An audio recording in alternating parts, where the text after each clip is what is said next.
हरि सिंह दिनकर और निराला जी और ऐसे बहुत सारे भारत के कवि जिन्होंने हमेशा समाज को आईना दिखाने का काम किया, उसमें से रश्मिरथ मुझे बहुत ज़्यादा पसंद है, बहुत। और मैं यहाँ बैठे समस्त जो मेरे मित्रगण हैं, मैं उनसे निवेदन करूँगा कि आप रश्मिरथ जरूर पढ़ें।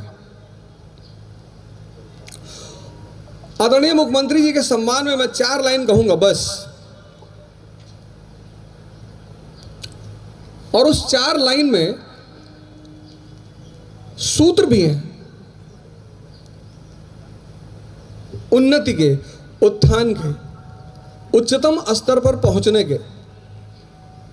आप सभी जितने लोग यहां बैठे हैं, सबकी अपनी महत्वाकांक्षा है, किसकी नहीं है। यहीं से यह कविता शुरू होती है। वसुधा का नेता कौन हुआ, भूखंड विजेता कौन हुआ, अतुलित यश क्रेता कौन हुआ, नवधर्म प्रणेता कौन हुआ। वसुधा, पूरी दुनिया का नेता कौन हुआ, प्रभु श्री राम।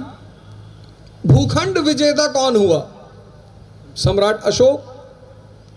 अतुलित यश क्रेता कौन हुआ, श्री कृष्ण जी। नवधर्म प्रणेता कौन हुआ, भगवान बुद्ध। कौन हुआ मतलब वो कवि कह रहा है कि कौन लोग ये सब हुए। ऐसा क्या चरित्र है उस व्यक्ति का, क्या नेचर है उस व्यक्ति का जो वसुधा का नेता हुआ, भूखंड का विजेता हुआ। तो अगली लाइन में उसको एक्सप्लेन करते हैं। जीवन में जिसने आराम का त्याग किया और विघ्नों में भी काम किया। महत्वाकांक्षा के साथ जो चीज चलती है,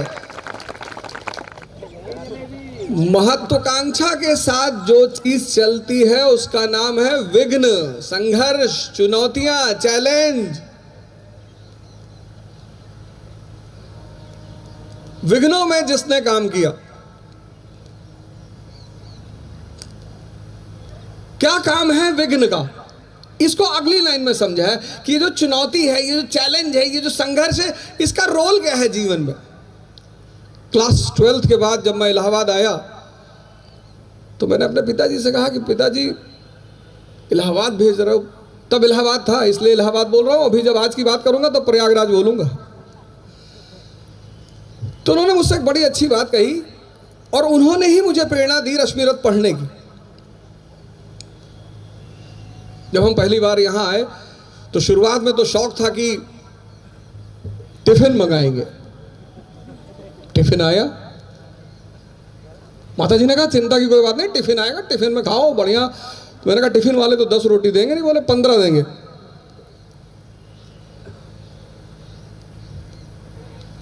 टिफिन आई पहले दिन। दाल में जब मैं दाल खोजने लगा तो दाल थी ही नहीं। 10 दिन टिफिन का खाना खाया, पीलिया का सौगात मिला, पीलिया हो गया, घर भागे। तो पिताजी ने कहा ऐसे थोड़ी, अब गए हो तो खुद से खाना बनाओ। विघ्नों में जिसने काम किया, विघ्न का काम क्या है, संघर्ष का काम क्या है। जीवन में विघ्न जब आता है, आंसर है उसका, जीवन में विघ्न जब आता है सोते से हमें जगाता है। जगाने का काम है संघर्ष का, जगाने का काम है विघ्न का।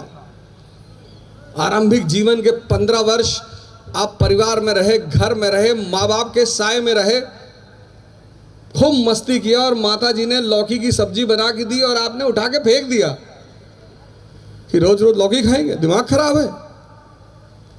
जीवन में विघ्न जब आता है सोते से हमें जगाता है। कैसे कैसे जगाता है, अगली लाइन है, मन को मरोड़ता है पल पल, तन को झकझोरता है पल पल। तो महत्वाकांक्षा की जो पहली सीढ़ी है, वो है विघ्न, संघर्ष। इससे आप भाग ही नहीं सकते। जब भी मैंने क्लास लिया, जहां भी क्लास लिया पूरे भारत में, यहां तक कि मैं भारत से बाहर जब मैंने क्लास लिया तो मैंने ध्यान और योग से ही शुरुआत की। जो पहला पोस्ट आज के प्रोग्राम पे मैंने डाला, मैंने यही लिखा कि सृजन की सबसे बड़ी आवश्यकता है शक्ति। आप कुछ सृजन करना चाहते हैं, कुछ बनना चाहते हैं, समाज में अपना स्थान बनाना चाहते हैं, बिना शक्ति के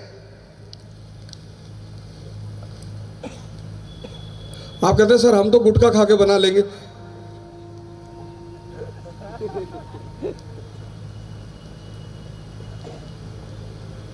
बिना शक्ति के सृजन नहीं हो सकता, सिद्धांत है ये। शक्ति आएगी कहां से? कौन सी शक्ति? पूजनीय महाराज जी ने आपको पहला महायोग कराया, अद्भुत योग, अद्भुत। मंडूकासन कराया आपको। शक्ति ये जो चीज है, ये जो आसन है, ये जो विद्या है, ये दो शक्तियां पैदा करेगी, एक शरीर की और एक मन की। साइकोलॉजी आज एक सब्जेक्ट पैदा हुआ पश्चिम में। साइकोलॉजी बेटा है पूंजीवाद का। इस देश ने मन का अध्ययन आरंभिक काल से, और सिर्फ अध्ययन नहीं, उस पर विजय। जीवन में विघ्न जब आता है, सोने से हमें जगाता है, मन को मरोड़ता है पल पल। देखो तैयारी कर रहे हो आईएएस की, मन को मरोड़ता है पल पल कि कहां पढ़ रहे हो, सबका थोड़ी होता है। मन बड़ा प्यारा इंस्ट्रूमेंट है शरीर के अंदर, कुछ भी तर्क दे देगा, कुछ भी। बहुत सारे लोगों ने वादा किया हम आएंगे, लेकिन शायद मन ने नहीं आने दिया, क्योंकि मन के तर्क बड़े प्यारे, बड़े विचित्र। किसी साहब ने मुझसे कहा कि आप योग ध्यान वगैरह की बात करते हैं। मैंने कहा हाँ।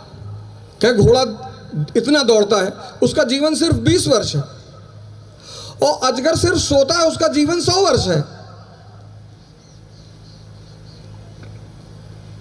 मन, बहुत लोगों ने सुबह 4 बजे का अलार्म लगाया होगा, और 4-5 पे मन ने कहा होगा कि कहां जाओगे?